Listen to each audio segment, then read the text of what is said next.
How much in taxes and fees do you incur when you're selling land in Kenya? In a previous video, we talked about the taxes and fees you incur when you're buying land in Kenya, and today we're looking at selling land worth 2 million Kenya shillings.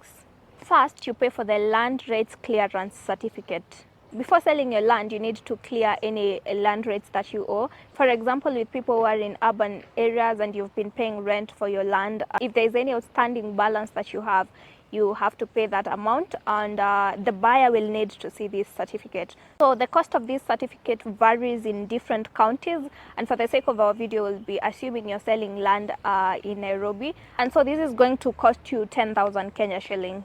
Secondly, you pay for subdivisioning and partitioning fee.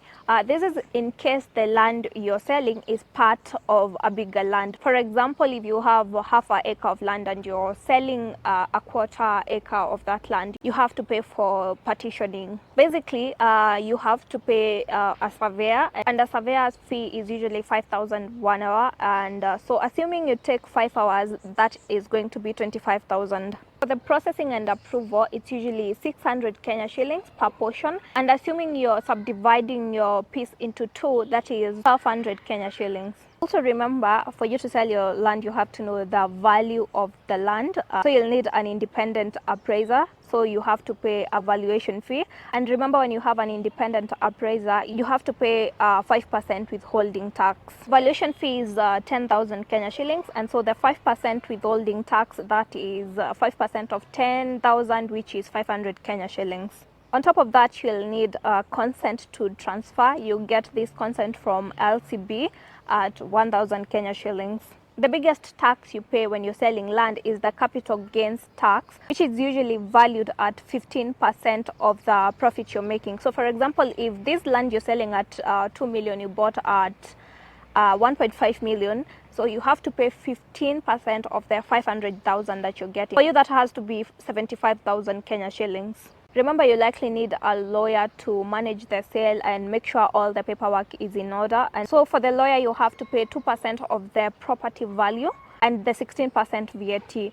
But remember, for fees such as the legal fees, you can choose as buyer and seller to split this fee and get one lawyer, or sometimes you need different lawyers. So 2% of the property value, that is 40,000 Kenya shillings, and 16% VAT of the 40,000, that's 6,400 Kenya shillings. Most of the fee when buying and selling land can change depending on the agreement between the buyer and seller. For example, the agreement could be that I'm selling this land at this amount, but then you're going to cater for the transfer, or the other way, I will sell it at a less amount, but then I'm going to cater for the transfer. So basically, these charges can change between the buyer and the seller. So in total, if you're selling land worth 2 million in, say, Nairobi, you pay the land rates clearance certificate at 10,000 Kenya shillings, the partitioning fee at 26,200, the valuation fee at 10,500 Kenya shillings, the LCB consent, which is 1,000 Kenya shillings. Then there is the capital gains tax, which is 75,000, legal fee 46,400, and so in total, this is 169,100 Kenya shillings. Money254.co.ke has written more about different taxes on different services in Kenya. Click on the link on our bio to learn more.